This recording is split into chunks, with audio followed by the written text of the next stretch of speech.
Subscribe कीजिए public servant channel को और बेल आइकॉन को प्रेस कीजिए सीजीपीएससी और सीजी व्यापन की ताज़ा अपडेट्स के लिए। जय हिंद दोस्तों, पब्लिक सर्वेंट यूट्यूब चैनल के एक नए वीडियो में फिर से आप सभी का स्वागत है। आज मैं हाईकोर्ट में छत्तीसगढ़ हाईकोर्ट बिलासपुर ठीक है में जो नई वैकेंसीज आई हैं 2021 का पहला विज्ञापन है। इसमें वैकेंसी आया हुआ है जितने भी क्लास 3 है ना, जैसे जो लोकल जैसे ड्राइवर का पोस्ट होता है ठीक है, लिफ्टमैन वगैरह का पोस्ट है। इसके अलावा जो कंटीजेंट जिनको हम लोग बोलते हैं कि दैनिक वेतनभोगी डेली वेजेस वाले जो लोग होते हैं, ऐसे पदों पे भर्ती का विज्ञापन 3 जुलाई को ठीक है हाईकोर्ट ने जारी किया है। ठीक है, तो ये जो विज्ञापन है इसका पेपर या इसकी पूरी नियुक्ति प्रक्रिया हाईकोर्ट स्वयं संपन्न करेगा। ठीक है, तो इसके बारे में पूरी जानकारी आपको इस वीडियो में मिलेगा। वीडियो को अंत तक देखिएगा। वीडियो थोड़ा सा लंबा हो सकता है लेकिन इसमें सारी जानकारी मैं आपको दूंगा कि मतलब पूरी जानकारी की आवेदन से लेकर के नियुक्ति तक का संपूर्ण जानकारी आपको इस वीडियो में मिल जाएगा। ठीक है, तो थोड़ा सा तेज़ी से हम लोग आगे चलेंगे। तो छत्तीसगढ़ उच्च न्यायालय ही पूरा प्रक्रिया लेगा। ठीक है, आवेदन अंतिम तिथि जो है होगा आवेदन का तो वो रहेगा 20 जुलाई को। आज 5 जुलाई है, 5 जुलाई को वीडियो अपलोड हो रहा है। 5 जुलाई तो मतलब 15 दिन है। ठीक है, 20 जुलाई को अंतिम तिथि है। मतलब इसमें फटाफट इन लोग कर रहे हैं। 3 तरह के पद हैं इसमें। ड्राइवर रहेगा, ठीक है, ड्राइवर कार ड्राइवर रहेंगे। जो जज साहब लोग होते हैं उनके कार का ड्राइवर। लिफ्टमैन 4-5 लिफ्ट है। ठीक है, हाईकोर्ट में वो 4-5 लिफ्ट के ऑपरेटर के रूप में लिफ्टमैन की भर्ती होती है। आकस्मिक निधि से वेतन पाने वाले कर्मचारी मतलब दैनिक वेतनभोगी। ठीक है, ये हो गया तो पहला पद। अब इसका वेतनमान बात किया है, यहाँ पे वेतनमान लिखा है 19,500 से 62,000। ये जो है ये इसको लेवल 4 बोलते हैं। लेवल 4 मतलब ये जो AG3 होता है, ठीक है, AG3 होता है 19,500 इसका बेसिक होता है। मतलब इसकी जो तनख्वाह होगी वो अप्रोक्स 21,000 आसपास बनेगी। लेकिन अभी नए नियम के तहत परीक्षा अवधि में थोड़ा कम बनेगा, वो मैं आगे आपको बताऊंगा। तो 21,000 आसपास ठीक है इसका तनख्वाह होगा। ठीक है, तो इसके लिए वर्गवार पदों का विवरण जो यहाँ पर दिया हुआ है। अनारक्षित के लिए 4, एक महिला का आरक्षित होगा। SC के लिए 3, ठीक है, जनजाति के लिए 3 और पिछड़ा वर्ग के लिए 1। ठीक है, इस तरीके से वर्गवार बटा हुआ है ना। आगे हम लोग देखते हैं शैक्षणिक अर्हता। तो शैक्षणिक अर्हता में देखिए 10वीं पास होना चाहिए। और दूसरा सबसे मेन ये है कि valid transport commercial driving licence होना चाहिए। ठीक है, मतलब कमर्शियल ड्राइविंग लाइसेंस। योग्य मैकेनिक को प्राथमिकता दी जाएगी, यहाँ पे बोला हुआ है। अब योग्य मैकेनिक का अगर प्रमाण पत्र वो लाते हैं तो 10 नंबर एक्स्ट्रा मिलेगा, वो मैं आगे आपको एक्स्ट्रा बताऊंगा।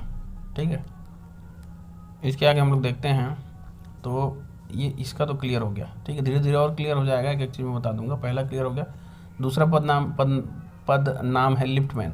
लिफ्टमैन में भी सेम लेवल रहेगा, लिफ्टमैन की भी सैलरी सेम रहेगी। ठीक है, पदों की कुल संख्या 4 है। 2 अनरिजर्व में है, एक ST में है और एक OBC में। ठीक है, ये यहाँ देखिए आप, एक OBC में है ना। इसमें क्या मांगा है तो इसमें 12वीं पास मांगा है। मतलब लिफ्टमैन में 12वीं पास मांगा है प्लस ITI मांगा है। वायरिंग या इलेक्ट्रीशियन में ITI होना चाहिए। ठीक है, इसके अलावा अगर लिफ्ट संचालन कहीं वो इससे पहले किया है तो उसका अगर अनुभव प्रमाण पत्र दे दे तो उसको प्राथमिकता दी जाएगी। और प्राथमिक यहाँ जहाँ भी प्राथमिकता लिखा है उस प्राथमिकता का मतलब 10 नंबर है। जो मार्किंग होगा प्रावीण्य सूची बनाने के लिए, उस मार्किंग में 10 नंबर को एक्स्ट्रा दिया जाएगा। वो आगे जब हम लोग परीक्षा चयन पद्धति देखेंगे और इसमें एग्ज़ाम भी होना है तो एग्ज़ाम की जो मार्किंग होगी वो देखेंगे तो क्लियर हो जाएगा। ठीक है, अगले पद का जो नाम है उसको आप देखिएगा यहाँ पे कि आकस्मिकता निधि से वेतन पाने वाले कर्मचारी। इसमें है सफाई कर्मचारी, कुक, माली, चौकीदार, electrician, plumber, driver, pantry car, pump attendant, ये सब है। तो ये जो लोग हैं ये सारे भर्ती अलग अलग है। इसका विस्तृत रूप से बताया नहीं गया है कि कौन कौन सा भर्ती है। तो इसका वेतनमान क्या होता है तो इसका वेतनमान जो है वो जिला अध्यक्ष बिलासपुर मतलब बिलासपुर कलेक्टर महोदय जैसा तय करते हैं। ठीक है, वैसा वेतनमान इन आकस्मिकता निधि वालों को मिलता है। इसको डेली वेजेस बोलते हैं, इसको कंटीजेंट बोलते हैं, इसको दैनिक वेतनभोगी बोलते हैं ना। तो समय समय पर निर्धारित किया जाता है कलेक्टर महोदय के द्वारा इनका वेतनमान। वर्तमान में जो वेतनमान है वो लगभग अप्रोक्स 285 रुपये पर डे है। या तो आप इसको 300 रुपये आसपास भी मानोगे तो 9,000 मतलब कुल मिला करके 10,000 प्लस बन जाता है। ठीक है, क्योंकि अलाउंसेस भी मिलते हैं इन लोगों को। तो 10,000 से ऊपर बन जाता है। ठीक है, तो कुल पदों की संख्या 75 है, विभिन्न वर्ग हैं। ठीक है, वर्गवार पदों का जो वो है यहाँ पे दिया हुआ है, ये आप लोग देख लीजिए। कुल मिला करके है ना, इन लोगों में अनारक्षित 31, अनुसूचित जाति में 9, है ना।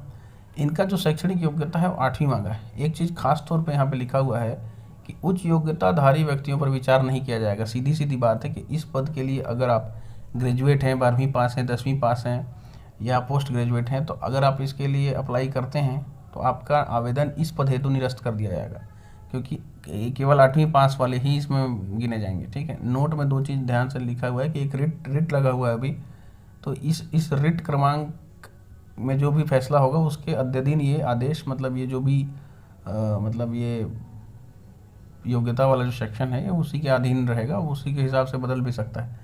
अन्य पिछड़ा वर्ग आवेदक को क्रीमी लेयर के अंतर्गत नहीं होना चाहिए। तो सिंपल सा बात है कि भाई क्रीमी लेयर वाले तो अनारक्षित में ही गिनती आते हैं। ठीक है, अब अन्य शर्त को फटाफट हम लोग देख लेते हैं, इसी में सारा चीज़ क्लियर हो जाएगा। देखिए, आवेदक भारत का नागरिक होना चाहिए, क्लियर है। दूसरा, 1/1/2021 को 18 साल का होना चाहिए। 1 जनवरी 21 को 18 साल उसका हो जाना चाहिए, उससे छोटा नहीं रहना चाहिए, और 30 साल की आयु से बड़ा नहीं होना चाहिए। लेकिन अगर छत्तीसगढ़ का अपना स्थानीय छत्तीसगढ़ राज्य का है तो 40 साल तक का सीमा है। मतलब छत्तीसगढ़ के निवासी कोई, अब ज़्यादातर आवेदन करता छत्तीसगढ़ के ही होंगे, तो 18 से लेकर के 40 साल तक के लोग इसको भर सकते हैं, इस फॉर्म को। ठीक है, लेकिन कुछ कुछ लोगों को छूट भी मिला है, उस छूट को भी देख लेते हैं। तो छूट में सबसे पहले देखिए, छत्तीसगढ़ राज्य के अनुसूचित जाति जनजाति पिछड़ा वर्ग को 5 वर्ष। ठीक है, मतलब कोई भी कैटेगरी वाला है आरक्षित वर्ग, वो 5 वर्ष मतलब 45 हो जाएगा उसका। ठीक है, दूसरा वर्ग महिला अभ्यर्थी है तो 10 वर्ष, केवल ऐसी महिला जो छत्तीसगढ़ राज्य की स्थानीय निवासी हो, मतलब छत्तीसगढ़ की स्थानीय निवासी जो रहेगी वो 50 साल तक भर सकती है। ठीक है, 40 के बाद फिर से छूट मिल गया। अगला है स्थायी निवासी जो है वो शासकीय कर्मचारी है तो उपरोक्त छूट के अतिरिक्त 5 वर्ष का छूट, मतलब 5 वर्ष को उपरोक्त के अधिक छूट, मतलब सीधे, लेकिन 45 वर्ष से अधिक नहीं। मतलब ओवरऑल कुल मिला के क्या हुआ कि अगर कोई पुरुष अभ्यर्थी है, ठीक है, अगर वो, देखो मैं बता सकता हूँ, 2-3 कैटेगरी बता देता हूँ, आप लोगों को क्लियर हो जाएगा। कोई जनरल मेल है, जनरल लड़का है, उसको अगर भरना है तो 40 साल तक का हो तो भर सकता है। कोई ओबीसी मेल हो, एसटी मेल हो, एससी मेल हो, या कहीं पे सेवा हो, ऑलरेडी सेवा में हो, वो मेल हो तो 45 तक भर सकता है। महिलाएं 50 तक भर सकती हैं। ठीक है, इतना क्लियर हो गया, आगे बढ़ते हैं। चौथा जो पॉइंट है, चौथा पॉइंट में लिखा है कि आरक्षित वर्ग के उम्मीदवारों को आवेदन पत्र के साथ सक्षम प्राधिकारी द्वारा जारी किए गए जाति प्रमाण पत्र, मूल निवास प्रमाण पत्र प्रस्तुत करना होगा, अन्यथा उन्हें आरक्षित वर्ग के विरुद्ध विचारित किया जाएगा। साथ ही उन्हें उक्त प्रमाण पत्रों की छाया प्रति का स्वप्रमाणित करना होगा। ठीक है, ये तो हर जगह मांगेगा ही। ठीक है, निवास और जाति मांगा हुआ है, और उसका छाया प्रति मतलब उसका फोटोकॉपी को सेल्फ अटेस्टेड करके भी देना है। ठीक है, ये भी क्लियर हो गया। 5वां पॉइंट लिखा है, आरक्षित पद के विरुद्ध चयनित अभ्यर्थियों को नियुक्ति के पश्चात कार्य ग्रहण करते समय राज्य शासन के ज्ञापन क्रमांक इतना में दिए गए प्रारूप के अनुसार जाति के संबंध में शपथ पत्र प्रस्तुत करना अनिवार्य होगा, अन्यथा उनका चयन नियुक्ति निरस्त कर दिया जाएगा। ये भी मिल जाएगा आप लोगों को, ये भी इस ज्ञापन के फॉर्मेट में हम आप लोगों को, ठीक है, जो भी आरक्षित पद वाले हैं उन लोगों को शपथ पत्र प्रस्तुत करना है। चलो ये भी क्लियर हो गया। ठीक है, 6वां नंबर में है, मध्य प्रदेश सहित अन्य प्रदेशों के मूल निवासी ऐसे आवेदक जो मूल निवास के राज्य में अनुसूचित जाति जनजाति अन्य पिछड़ा वर्ग के रूप में मान्य हो, अनारक्षित श्रेणी के उम्मीदवारों के लिए विज्ञापित पद के विरुद्ध या अनारक्षित उम्मीदवारों की तुलना में विचारित किए जाएंगे, आरक्षित पद के विरुद्ध नहीं। मतलब इसमें सीधा सीधा बाहर के लोगों के बारे में लिखा है। ठीक है, मतलब अनारक्षित वर्ग के उम्मीदवारों की तुलना में विचारित किए जाएंगे, आरक्षित पद के विरुद्ध नहीं। ठीक है, मतलब दूसरे राज्य में अगर वो उनमें है तो यहाँ अनारक्षित हो जाएंगे वो। ठीक है, तो अगला पॉइंट देखते हैं। अगले पॉइंट में सीधा सीधा लिखा हुआ है कि महिलाओं के लिए आरक्षित पदों पर केवल छत्तीसगढ़ की स्थानीय महिला अभ्यर्थी को ही विचारित किए जाएंगे। ठीक है, बढ़िया बात है अभी, है ना, मतलब ये तो समझ में आ गया होगा। आवेदक को अच्छा चरित्र, शारीरिक एवं मानसिक रूप से स्वस्थ स्वभाव का होना अनिवार्य है तथा किसी भी प्रकार की शारीरिक एवं मानसिक अस्वस्थता उनकी नियुक्ति हेतु अनर्ह होगी। मतलब सीधी सीधी बात है, अस्वस्थ व्यक्ति को नहीं लेंगे, ज़्यादा बीमार उमार रहने वाले को। ठीक है, अब इसको अपने तरीके से लोग चेक करेंगे। 1 से अधिक पत्नी पति न हो, अन्यथा वे नियुक्ति, अच्छा 1 से अधिक पति पत्नी न हो, देख लो भाई, जो इस कैटेगरी में आते हो समझ जाना। वह किसी उच्च न्यायालय, शासकीय वैधानिक संस्था अथवा स्थानीय प्राधिकारी द्वारा सेवा से पृथक अथवा पदच्युत न किया गया हो। ठीक है, कहीं उसको निकाला मत गया हो। वह किसी नैतिक धृष्टता हेतु अपराधी न ठहराया गया हो, या किसी उच्च न्यायालय, संघ अथवा राष्ट्र लोक सेवा आयोग या किसी भी चयन सेवा मंडल कर्मचारी चयन आयोग द्वारा स्थायी रूप से प्रतिबंधित या अनर्ह न किया गया हो। ठीक है, ये तो हर पेपर में रहता है। आवेदन पत्र प्राप्त होने की अंतिम तिथि तक विज्ञापित पद हेतु चाही गई योग्यता धारित करता हो। देखो, आवेदन पत्र प्राप्त होने की अंतिम तिथि मतलब 20 जुलाई 21 तक हर सर्टिफिकेट कंप्लीट होना चाहिए। मतलब आज 15 दिन बचा है, अगर कुछ ड्राइविंग लाइसेंस नहीं है या और कुछ नहीं है ना, जिसको ज़रूरत है वो बनवा सकता है अभी 15 दिन में। ठीक है, 15 दिन तक भरना है। कैसे भरना है, क्या प्रोसेस है, पेपर कैसे होगा, सिलेक्शन कैसे होगा, किसको ज़्यादा चांस है सिलेक्शन का, किसका, सब बताऊंगा मैं इस वीडियो में। ठीक है, पूरा देखिए वीडियो को। अब देखिएगा कि 13वां नंबर है, मेन पॉइंट अब शुरू हो गया। ठीक है, प्रारूप अनुसार टंकित एवं पूरित हस्ताक्षरित आवेदन पत्र, पीछे आवेदन पत्र का फॉर्मेट दिया हुआ है, वो आपको PDF में प्रोवाइड कर दूंगा, डाउनलोड कर लेना। इसमें दिया है कि हस्ताक्षरित आवेदन पर शैक्षणिक जन्म तिथि के प्रमाण पत्र सहित संबंधित स्वप्रमाणित दस्तावेज यथा जन्म आयु प्रमाण पत्र, कक्षा 10वीं 8वीं 10वीं 12वीं प्रमाण पत्र, वैध चालन का जो है commercial valid transport driving licence जो रहेगा वो, ITI, अगर जो भी मतलब कुल मिलाकर के जितने भी, ठीक है, आपको डॉक्यूमेंट आपको लग रहे हैं उस पोस्ट के लिए, इसमें लिखा हुआ है ना, विज्ञापित पदों हेतु लागू जितने भी हैं, ठीक है, चाहे वो कोई सब, उसको अब उसको कैसे करना है, एक बंद लिफाफा में लिखना है।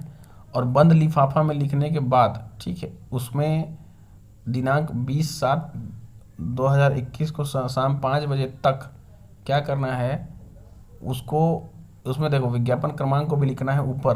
ठीक है, वो मतलब लिफाफा के ऊपर। ठीक है, उसके बाद किसके नाम से रहेगा, तो ये रजिस्ट्रार जनरल महोदय छत्तीसगढ़ उच्च न्यायालय बोदरी बिलासपुर छत्तीसगढ़ के नाम से उस लिफाफा को बनाना है।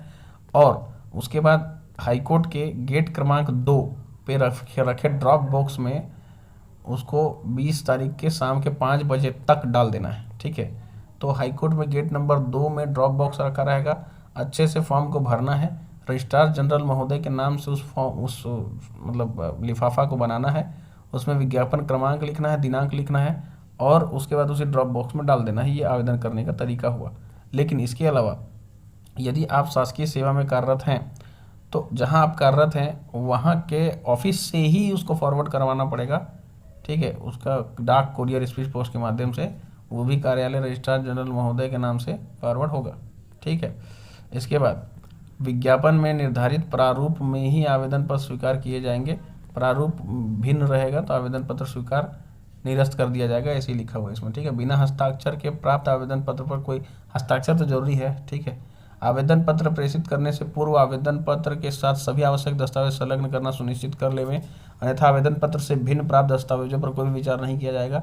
साथ ही इस संबंध में कोई भी पत्राचार स्वीकार नहीं किया जाएगा। ठीक है, ये तो क्लियर है कि वही दस्तावेज देना है जो जरूरी है। प्रत्येक आवेदक अपने आवेदन पत्र में अपने समस्त शैक्षणिक, तकनीकी व व्यावसायिक योग्यता की स्पष्ट और संपूर्ण जानकारी प्रस्तुत करेंगे तथा इस आशय का घोषणा पत्र भी प्रस्तुत करेंगे। घोषणा पत्र का भी फॉर्मेट लास्ट में दिया हुआ है। ठीक है, आवेदन पत्र प्रस्तुत करने के पश्चात किसी भी समय आवेदक की ओर से उच्च शैक्षणिक, तकनीकी अथवा व्यावसायिक योग्यता घोषित नहीं किया जा सकेगा। आवेदन पत्र देने के बाद और अलग से कोई घोषणा नहीं किया जा सकता कि और भी पढ़ा लिखा है ना। तो और भी अगर शैक्षणिक, तकनीकी और व्यावसायिक योग्यता के संबंध में दी गई जानकारी कहीं भी असत्य पाई जाती है तो जिस समय असत्य पाया जाएगा वो सब चीज़ को कदाचरण माना जाएगा और ये निरस्त भी कर दिया जाएगा आवेदन को, और फिर कानूनी कार्रवाई भी की जा सकती है, ऐसा लिखा है इसमें। ठीक है, अगला लिखा है नियुक्ति पर, यदि जो भी नियुक्ति करता है, जैसे हमारे रजिस्ट्रार जनरल महोदय हैं हाईकोर्ट के, वो नियुक्तिकर्ता अधिकारी होंगे तो उसको अधिकार होगा कि आवेदन पत्र पर कटाई छटाई के दौरान किसी भी समय बिना कारण बताए निरस्त कर देगा।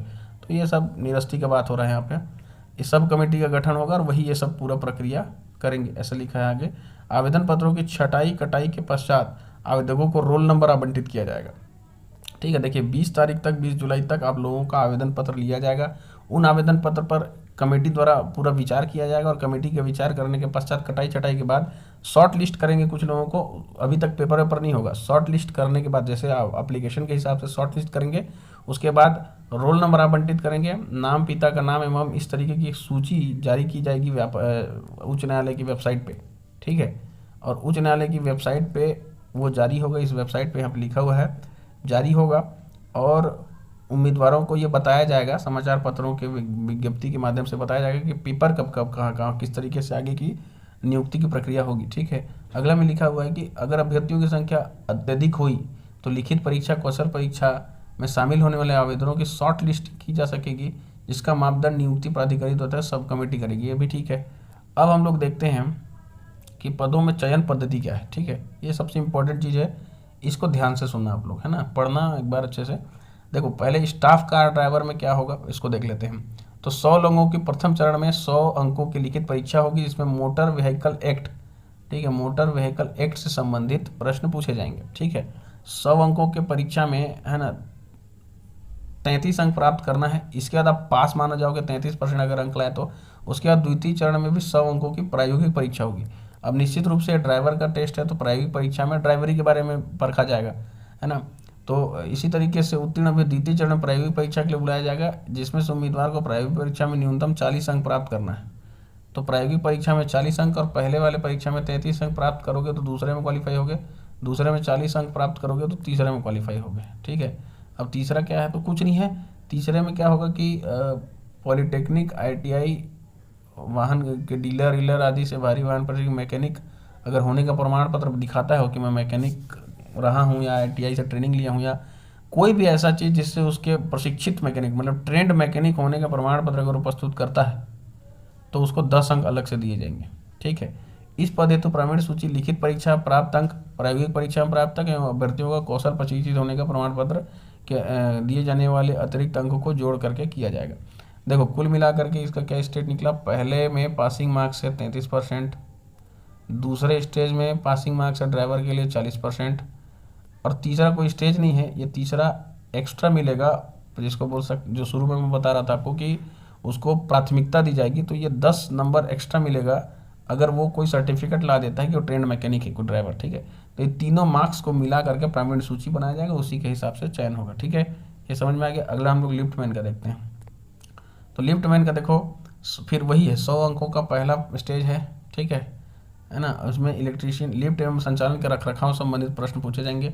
दूसरा फिर से वही 100 नंबर का है, इसमें भी वही है 33/100 पहले का खेला है, और दूसरे का वही 40/100 है, और तीसरे में फिर से वही कि अगर एक्सपीरियंस प्रमाण पत्र लेकर के आ गया, ठीक है, लिफ्ट के संचालन ज्ञान का अनुभव प्रमाण पत्र लेके आ जाता है, फिर से 10 नंबर दिया जाएगा। समझ में आ गया। इसमें बस इसमें क्या था कि इसमें अगर वो मैकेनिक होने का प्रमाण पत्र देता है, इसमें अनुभव देता है, तो 10 नंबर एक्स्ट्रा जुड़ जाएगा। इस हिसाब से प्राइमरी सूची बनेगी और उनकी सिलेक्शन हो जाएगी। आकस्मिकता निधि वाला एकदम ये तो बिल्कुल आसान है, इसमें कोई पेपर नहीं होने वाला है, कुछ नहीं होने वाला है। जितने भी आवेदन इसके लिए आएंगे वो सबको सीधा इकट्ठा कौशल परीक्षा के लिए बुलाया जाएगा। कौशल परीक्षा में देखा जाएगा शारीरिक रूप से स्वस्थ है कि नहीं है, और वो सब काम उन लोग कर सकते हैं कि नहीं। ठीक है, आगे देखते हैं। अब ये सारी चीज़ें जब हो जाएंगी, मतलब ये प्रवेश पत्र कैसे आएगा, तो प्रवेश पत्र इस वेबसाइट की अपलोड मैं भी बता दूंगा आपको हमारे चैनल पे पूरी जानकारी मिल जाएगी प्रवेश पत्र अगर आता है तो। ठीक है, तो ID प्रूफ, प्रवेश पत्र डाउनलोड कर ID प्रूफ, पहचान पत्र यथा driving licence, ID card, voter card जो भी आपके पास होगा उसके आधार पर मतलब प्रतियोगी परीक्षा में उपस्थित हो पाएंगे। वो तो बात की बात है। किसी आवेदक को अन्य किसी भी रूप में प्रवेश पत्र या बुलावा नहीं भेजा जाएगा, ये बात का चीज़ भी पहले लिख दें इन लोग। ठीक है, किसी भी अभ्यर्थी को प्रतियोगी परीक्षा में शामिल होने के लिए कोई यात्रा भत्ता नहीं मिलेगा। ठीक है, क्लियर है। उपरोक्त परीक्षा सम्मिलित होने के लिए अवसर उपलब्ध कराने के अर्थ कदापि यही नहीं होगा कि यह मान लिया गया है। ठीक है, चयन के किसी भी स्तर पर अनर पाए जाएगा, चयन निरस्त किया जा सकता है। यहाँ सेलेक्ट भी हो गया ना, फिर भी वो अगर बाद में पता चला कि ऐसा कुछ गड़बड़ी था तो हटा देंगे। उपरोक्त परीक्षा, ठीक है। स्टाफ ड्राइवर, अब इसमें एक चीज़ बहुत ध्यान देने वाली बात है कि जो स्टाफ ड्राइवर और लिफ्ट मैन का जो पद है, ठीक है, वो 3 वर्ष की परीक्षा अवधि पर होगा। ठीक है, 3 वर्ष की, प्रथम वर्ष में जो वेतन है, वेतन का 70% मिलेगा, द्वितीय वर्ष में वेतन का 80% मिलेगा, तीसरे वर्ष में वेतन का 90% मिलेगा, और चौथे साल से 100% वेतन का पूरा पैसा, चौथे साल से वेतन का पूरा पैसा मिलेगा। ये नया रूल कांग्रेस गवर्नमेंट ने छत्तीसगढ़ शासन में बनाया है, वही यहाँ पे इन लोग फॉलो कर रहे हैं। ठीक है, परंतु परीक्षा अवधि में स्टाइपेंड के साथ साथ भत्ता वत्ता मिलेगा। ठीक है, तो ये आगे बढ़ते हैं हम लोग। अब देखिए कि आकस्मिकता निधि से वेतन पाने वाले कर्मचारी के पद पर चयनित अभ्यर्थियों को कलेक्टर बिलासपुर द्वारा समय समय पर निर्धारित दैनिक वेतन पर नियुक्ति किया जाएगा तथा उनकी नियुक्ति किसी भी समय पर बिना किसी सूचना के समाप्त की जा सकेगी। ठीक है, यहाँ पे लिखा हुआ है कलेक्टर द्वारा समय समय पर निर्धारित वेतन में किसी भी समय उनकी सूचना के समाप्त की जा सकेगी। मतलब क्या होता है कि इसमें कदाचार, लेकिन 2 साल के बाद ये भी रेगुलर हो जाते हैं। ठीक है, परीक्षा अवधि के बाद ये भी रेगुलर हो जाते हैं, इसमें लिखा हुआ है क्लियर, मतलब ये होता है। ठीक है, प्रत्येक आवेदक को चाहिए कि विज्ञापन में दिए हुए आवेदन के अनुसार वांछित सभी जानकारी को सही सही भरे। अगर गलत भरा तो निरस्त हो जाएगा। लिखा है यहाँ पे। अगला लिखा है कि प्रतियोगी परीक्षा को प्रत्यक्ष या अप्रत्यक्ष रूप से प्रभावित करने का प्रयास करेगा, उसकी भी निरस्त हो जाएगी। कुल मिलाकर के प्रतियोगी परीक्षा में संबंधित अभिलेख अंतिम चयन परिणाम के 6 माह के पश्चात विनिष्टीकरण पाए जाने योग्य होंगे तथा उक्त अवधि के पश्चात सूचना के अधिकार अधिनियम के अंतर्गत चयन प्रक्रिया संबंधित किसी भी दस्तावेज की प्रमाणित प्रतिलिपि निरीक्षण के लिए आवेदन मान्य नहीं होगा। मतलब 6 माह के पश्चात कोई RTI लगा करके नहीं पूछ सकते आप, है ना। 6 माह तक पूछ सकते हो, ऐसा लिखा है। यह विज्ञापन छत्तीसगढ़ उच्च न्यायालय सेवाएं नियुक्ति सेवा शर्त 2018 के अधीन है। उपयुक्त शर्तें स्वीकार होने पर अभ्यर्थी उपरोक्त पद हेतु आवेदन करे। सारे शर्त मतलब जितने भी 33 शर्त है ना, 33 के 33 शर्त पूरे के पूरे कंप्लीट मानेंगे। तो ये रहा पूरा शर्तें। उम्मीद है आपको सब समझ में आएगा। कुछ नहीं समझ में आएगा तो आप कमेंट बॉक्स में पूछ लीजिएगा। ये आवेदन पत्र का प्रारूप है। इसी प्रारूप में आपको आवेदन पत्र भरना है और उसको हाईकोर्ट के गेट नंबर अच्छे से भर के, ठीक है, पूरा डॉक्यूमेंट वगैरह जितना भी जरूरी है वो लगा करके हाईकोर्ट के गेट नंबर 2 के ड्रॉप बॉक्स में आपको 20 जुलाई से पहले तक डालना है। आज 20 जुलाई 21 से पहले तक डालना है। यही एक प्रक्रिया है। अगर आप शासकीय सेवा में हैं तो आपको अपने ऑफिस के माध्यम से फॉरवर्ड कराना है उसको, डाक के माध्यम से, और वो रजिस्ट्रार जनरल महोदय छत्तीसगढ़ हाईकोर्ट बिलासपुर के नाम से रहेगा। ठीक है। उम्मीद है आपको सारी चीज़ें समझ में आई होंगी। कुछ समझ नहीं है कमेंट बॉक्स में निश्चित बिंदास पूछ लीजिएगा आप। ठीक है। बहुत बहुत धन्यवाद। जय हिंद।